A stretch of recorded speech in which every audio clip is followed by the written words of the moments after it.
प्यारे विद्यार्थियों, हम लेसन नंबर 4 पढ़ते हैं, विद्युत धारिता, इलेक्ट्रिक कैपेसिटेंस। और इसके अंदर हम टॉपिक लेते हैं परावैद्युत पदार्थ, डाई इलेक्ट्रिक सबस्टेंसेस। परावैद्युत पदार्थ, ये पढ़ने से पहले हल्का फुल्का जो है हमें ये पता होना चाहिए कि चालक पदार्थ क्या होता है या विद्युत रोधी क्या होता है, तभी हम जो है परावैद्युत पदार्थ को ज़्यादा इजी तरीके से समझ पाएंगे। उसके साथ साथ में मुक्त इलेक्ट्रॉन क्या होते हैं या बद्ध इलेक्ट्रॉन क्या होते हैं। तो सबसे पहले जो है हम चालक और विद्युत रोधी के बारे में देख लेते हैं। हालांकि बहुत नॉर्मल कंसेप्ट है, चालक और विद्युत रोधी पदार्थ। सिंपल सी बात है, कंडक्टर, चालक ऐसे पदार्थ होते हैं जो इलेक्ट्रॉनों का या आवेश का आसानी से प्रवाह करते हैं। यानी एक स्थान से दूसरे स्थान तक आवेश का आसानी से प्रवाह जिन पदार्थों में होता है उनको हम चालक कहते हैं। और जो आवेश का प्रवाह आसानी से नहीं करते उनको हम विद्युत रोधी कहते हैं। मतलब आवेश का प्रवाह नहीं करेंगे तो धारा प्रवाहित नहीं होगी। चालक पदार्थ धारा का प्रवाह करते हैं। एग्जाम्पल हम ले सकते हैं, जैसे सभी धातुएं चालक होती हैं, चाहे वो ठोस में है या द्रव में है। जैसे द्रव पारा भी एक धातु है। इसके साथ साथ पृथ्वी को भी हम चालक मानते हैं। मानव शरीर ये भी चालक हैं। धातुओं के बारे में कोई विशेष नहीं है, चांदी, सोना, लोहा, एल्यूमिनियम, जितने भी धातुएं हैं वो सारी की सारी चालक होती हैं। और सबसे ज़्यादा जो चालक होता है वो होता है चांदी, Ag, अर्जेंटम।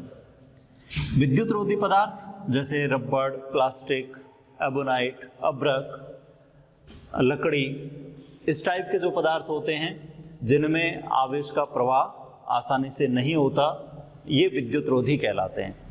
अब इन्हीं के साथ में हम जो हैं ये कंसेप्ट भी समझ सकते हैं कि मुक्त इलेक्ट्रॉन और बद्ध इलेक्ट्रॉन क्या होते हैं। मुक्त इलेक्ट्रॉन और बद्ध इलेक्ट्रॉन।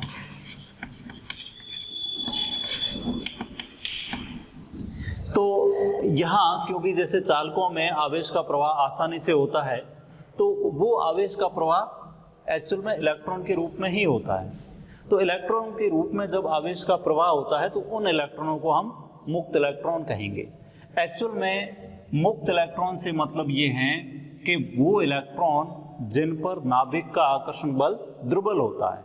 जैसे हमने जो है आवेशन का परमाणुीय सिद्धांत पढ़ा है, जिसके अनुसार परमाणु के केंद्र पर जो नाभिक होता है जिसमें न्यूट्रॉन और प्रोटॉन होते हैं, प्रोटॉन धनावेशित, और नाभिक के चारों ओर इलेक्ट्रॉन चक्कर लगाते हैं, ऋणावेशित इलेक्ट्रॉन। तो अगर ये नाभिक इलेक्ट्रॉन के प्रति उतना आकर्षण बल नहीं रखता है तो उस केस में वो इलेक्ट्रॉन स्थानांतर हो सकता है, किसी अन्य परमाणु के नाभिक द्वारा आकर्षित हो सकता है। तो ऐसे इलेक्ट्रॉनों को हम मुक्त इलेक्ट्रॉन कहेंगे। लेकिन अगर यही इलेक्ट्रॉन नाभिक से प्रबलता से बंधा हो तो उस केस में हम ऐसे इलेक्ट्रॉनों को बद्ध इलेक्ट्रॉन कहेंगे। और बद्ध इलेक्ट्रॉन का धारा प्रवाह में योगदान नहीं होता है। तो चालकों के अंदर मुक्त इलेक्ट्रॉन पाए जाते हैं, विद्युत रोधी पदार्थों में बद्ध इलेक्ट्रॉन पाए जाते हैं। तो ये हमारा जो है एक सिंपल सा कंसेप्ट हुआ, चालक और विद्युत रोधी, मुक्त इलेक्ट्रॉन और बद्ध इलेक्ट्रॉन। अब हम पढ़ सकते हैं परावैद्युत पदार्थ। परावैद्युत पदार्थ ऐसे पदार्थ होते हैं जो सामान्यतः विद्युत प्रभाव का प्रदर्शन नहीं करते, यानी धारा का चालन नहीं करते हैं। लेकिन जब इन्हें विद्युत क्षेत्र में रखा जाता है तो ये विद्युत प्रभाव का प्रदर्शन करते हैं। विद्युत प्रभाव के प्रदर्शन से ये कतई मतलब नहीं है कि ये धारा का चालन करेंगे, बल्कि यहाँ पर विशेष ये है कि इनके अंदर परमाणुओं में व्यवस्था में परिवर्तन होता है। यानी धनायन या ऋणायन जो भी बनते हैं उनकी व्यवस्था में परिवर्तन होता है। तो ऐसे पदार्थों को हम परावैद्युत पदार्थ कहते हैं। यानी परिभाषा क्या लिखेंगे कि वे पदार्थ जो सामान्यतः विद्युत धारा का चालन नहीं करते, लेकिन जब इन्हें विद्युत क्षेत्र में रखा जाता है तो ये विद्युत प्रभाव का प्रदर्शन करते हैं, ऐसे पदार्थों को परावैद्युत पदार्थ कहते हैं। जैसे हम एग्जाम्पल लेते हैं एबोनाइट या ब्रक या रबर, प्लास्टिक, जो भी हैं, इन पदार्थों को परावैद्युत पदार्थ कहेंगे। अब मोस्टली जो हैं परावैद्युत पदार्थ दो टाइप के होते हैं। दो टाइप के परावैद्युत पदार्थ,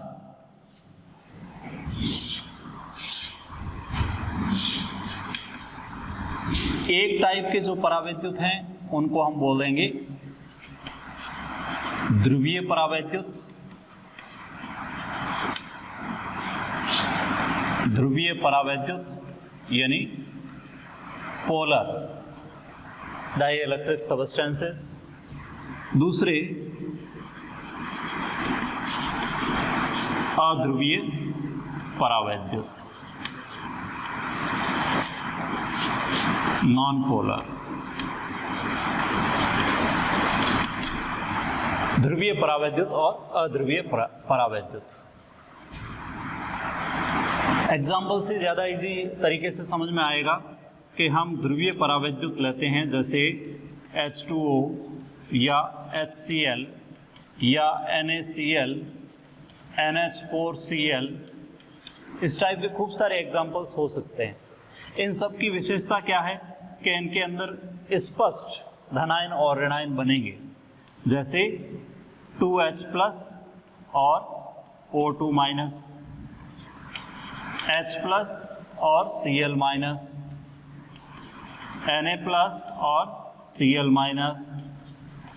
NH4+ और Cl-। एक्चुअल में ये ऐसे परावैद्युत पदार्थ होते हैं जिनके धनावेशों और ऋणावेशों का केंद्र आपस में संपाती नहीं होता, यानी एक ही बिंदु पर नहीं होता, तो ऐसे परावैद्युत पदार्थों को हम ध्रुवीय परावैद्युत पदार्थ कहते हैं। अब इनको हम इस टाइप से प्रदर्शित करते हैं कि जैसे फॉर एग्जांपल H2O है, तो H2O का ये तो मान लेते हैं कि O परमाणु है ऑक्सीजन, और ये है H परमाणु।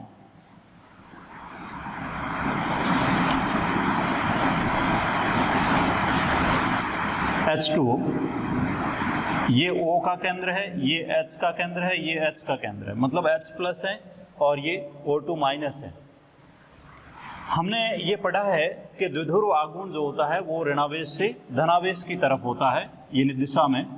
तो एक तरह से ये द्विध्रुव आघूर्ण की दिशा हुई P वेक्टर, और चाहें तो इसको P1 कह सकते हैं। सेम ऐसे ही ये इस द्विध्रुव की द्विध्रुव आघूर्ण की दिशा हुई P2, तो एक तरह से नेट द्विध्रुव आघूर्ण इधर आएगा P नेट। सिंपल है, यानी ये H2O एक ध्रुवीय परावैद्युत पदार्थ है जिसको हमने संरचनात्मक रूप से प्रदर्शित किया है द्विध्रुव आघूर्ण। इसका मतलब ये हुआ कि ध्रुवीय परावैद्युत पदार्थों की एक विशेषता है कि इनका द्विध्रुव आघूर्ण, यानी एक अणु का द्विध्रुव आघूर्ण हमेशा होता है, शून्य नहीं होता, जैसे हम यहाँ पे देख पा रहे हैं। सेम ऐसे ही HCl का बनाएंगे, तो ये तो है Cl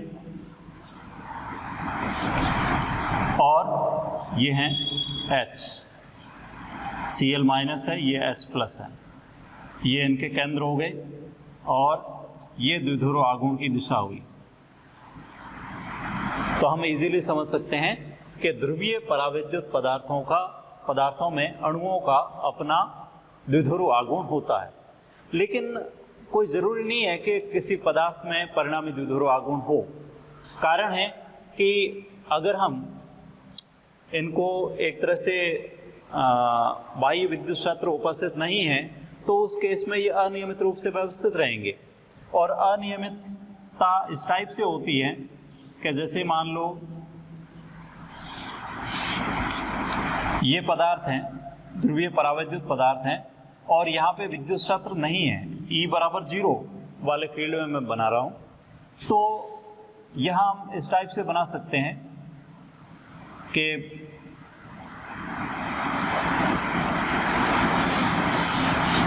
मान लो ये एक अणु है जिसका ये प्लस ये माइनस, सेम ऐसे ही ये दूसरा अणु है जिसमें प्लस माइनस, ये एक और अणु है जिसमें माइनस प्लस, ये एक और अणु है जिसमें प्लस माइनस, इस टाइप से बिखरे हुए रहेंगे। यानी तापीय ऊर्जा के कारण ये अनियमित रूप से बिखरे हुए रहेंगे। अगर हम एक ऐसे विद्युत क्षेत्र में रखते हैं जिसकी ये दिशा दे रखी है, और इस विद्युत क्षेत्र में अगर हम ध्रुवीय परावैद्युत को रखेंगे, तो उस केस में क्या होगा कि इनके जो धनावेश हैं वो विद्युत क्षेत्र की दिशा में विस्थापित होंगे, और यानी धनायन ऋणायन विद्युत क्षेत्र के विपरीत दिशा में विस्थापित होंगे। तो एक व्यवस्था बन जाएगी इस टाइप से, यानी इधर प्लस इधर माइनस, माइनस प्लस। कारण क्या है कि इन पर बलागुण कार्य करेगा, और बलागुण के कारण, क्योंकि ये वास्तव में क्या है, द्विध्रुव है, द्विध्रुव है, plus minus plus minus plus minus, जितना धनायन है उतना ही ऋणायन है। तो द्विध्रुवों को जब हम विद्युत क्षेत्र में रखते हैं तो बलागुण कार्य करेगा, और बलागुण के कारण धनायन विद्युत क्षेत्र की दिशा में विस्थापित होंगे और ऋणायन विद्युत क्षेत्र के विपरीत दिशा में। तो एक व्यवस्था हो जाएगी, और व्यवस्था के कारण परिणामी रूप से इनमें द्विध्रुव आघूर्ण उत्पन्न होगा, और वो द्विध्रुव आघूर्ण एक तरह से विद्युत क्षेत्र की दिशा में होगा। तो आगे हम पढ़ेंगे भी कि ऐसे परावैद्युत पदार्थ जिनका जो द्विध्रुव आघूर्ण है वो विद्युत क्षेत्र की दिशा में प्रेरित होता है, उन पदार्थों को हम समदैशिक परावैद्युत पदार्थ कहेंगे। तो ये ध्रुवीय परावैद्युत पदार्थ हैं।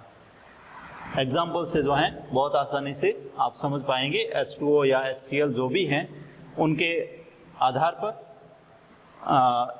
स्पष्ट जो हैं धनायन और ऋणायन बनते हैं, इसलिए एक अणु का परिणामी द्विध्रुव आघूर्ण होता है।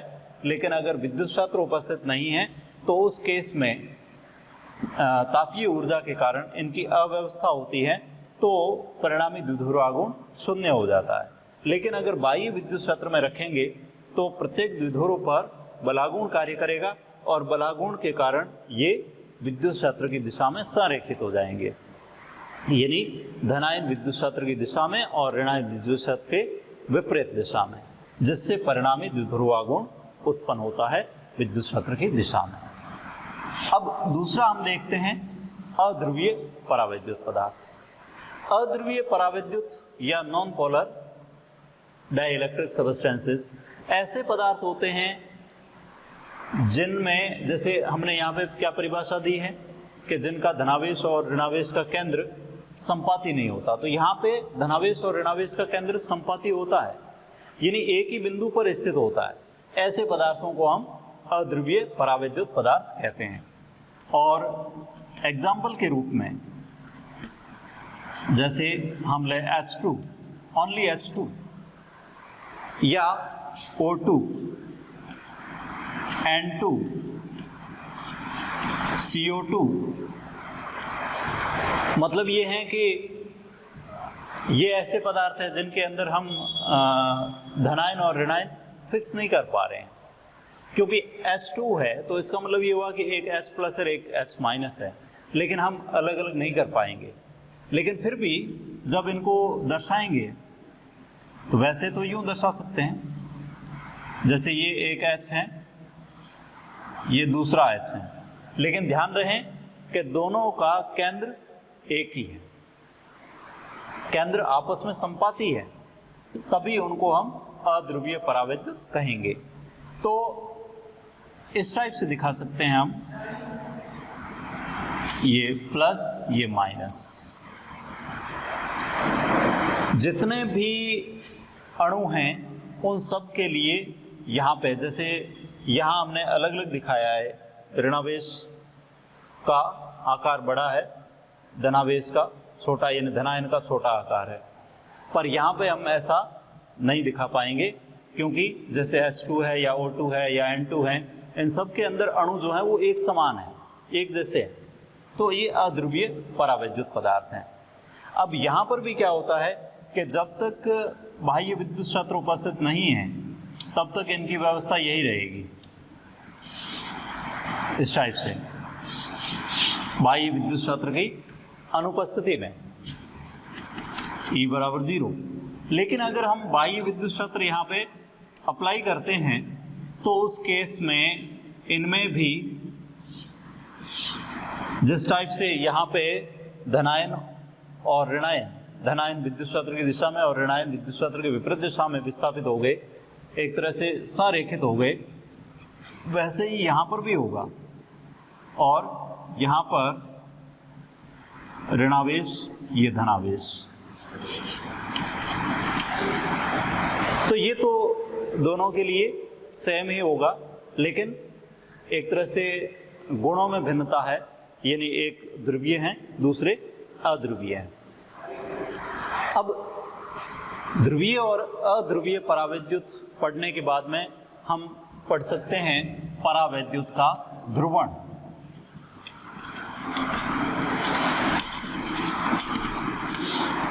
ये जो जैसे हमने कहा कि यहाँ देखें चाहे यहाँ देखें, परिणामी द्विध्रुव आघूर्ण शून्य है और परिणामी द्विध्रुव आघूर्ण शून्य है, लेकिन जब हम विद्युत क्षेत्र में रखते हैं तो द्विध्रुव आघूर्ण उत्पन्न हो जाता है। ये जो द्विध्रुव आघूर्ण उत्पन्न होता है उसी घटना को हम कहते हैं परावैद्युत का ध्रुवण, पोलराइजेशन ऑफ डाइइलेक्ट्रिक सब्सटेंस। तो विद्युत क्षेत्र में रखने पर परावैद्युत पदार्थ में द्विध्रुव आघूर्ण उत्पन्न होने की घटना को परावैद्युत का ध्रुवण कहते हैं। और इसी से मिलती जुलती एक और परिभाषा बनती है कि जब हम विद्युत क्षेत्र में परावैद्युत पदार्थ को रखते हैं तो उसके एकांक आयतन में कितना द्विध्रुव आघूर्ण उत्पन्न होता है। परावैद्युत पदार्थ के एकांक आयतन में उत्पन्न द्विध्रुव आघूर्ण ध्रुवण सदिश कहलाता है। क्या कहलाता है? ध्रुवण सदिश। इसको हम P वेक्टर से प्रदर्शित करते हैं, P वेक्टर, ध्रुवण सदिश। और ध्यान रखना है कि ध्रुवण सदिश विद्युत क्षेत्र की तीव्रता के समानुपाती होता है। ध्रुवण सदिश P, हालांकि इसको स्मॉल p से दिखाना है, कैपिटल P द्विध्रुव आघूर्ण कहलाता है। और ये क्योंकि एकांक आयतन में उत्पन्न द्विध्रुव आघूर्ण है, जिसको हम ध्रुवण सदिश या पोलराइजेशन वेक्टर कहेंगे, ये विद्युत क्षेत्र की तीव्रता के समानुपाती होता है। यहाँ पे हम एक कांस्टेंट लेते हैं काई ई, इसको हम बोलते हैं विद्युत प्रवृत्ति, इलेक्ट्रिक ससेप्टिबिलिटी, विद्युत प्रवृत्ति, टेंडेंसी कि कोई परावैद्युत जो है वो विद्युत क्षेत्र में कितना ध्रुवित हो रहा है, ये विद्युत प्रवृत्ति कहलाती हैं। एक तरह से काई ई को ध्रुवण सदिश और विद्युत क्षेत्र की तीव्रता के अनुपात से हम परिभाषित कर सकते हैं। तो इस टाइप से आज के टॉपिक में हमने परावैद्युत पदार्थ के बारे में पढ़ा, ध्रुवीय और अध्रुवीय दो टाइप के परावैद्युत पदार्थ, उनके एग्जाम्पल्स, परावैद्युत का ध्रुवण। ध्रुवण में बहुत सिंपल सी मतलब एक घटना है कि जब परावैद्युत को विद्युत क्षेत्र में रखा जाता है तो उसमें द्विध्रुव आघूर्ण का उत्पन्न होना परावैद्युत का ध्रुवण कहलाता है। और एकांक आयतन में कितना द्विध्रुव आघूर्ण उत्पन्न होता है उसको हम ध्रुवण सदिश कहते हैं, जो विद्युत क्षेत्र की तीव्रता के समानुपाती होता है। और यहाँ पे हम जो एक कांस्टेंट लेते हैं जिसको बोलते हैं काई ई या विद्युत प्रवृत्ति। विद्युत प्रवृत्ति को हम परिभाषित कर सकते हैं P/E से। एक्चुअल में ये P जो है द्विध्रुव आघूर्ण नहीं है, बल्कि एकांक आयतन में उत्पन्न द्विध्रुव आघूर्ण है, जिसको हम ध्रुवण सदिश कह रहे हैं। तो नेक्स्ट वीडियो में हम जो हैं, क्योंकि अभी हमारा जो टॉपिक यानी लेसन था वो था विद्युत धारिता का, लेकिन हमारा ये टॉपिक जो विद्युत धारिता को आगे प्रभावित करेगा, इसलिए हमने इसको पहले लिया है।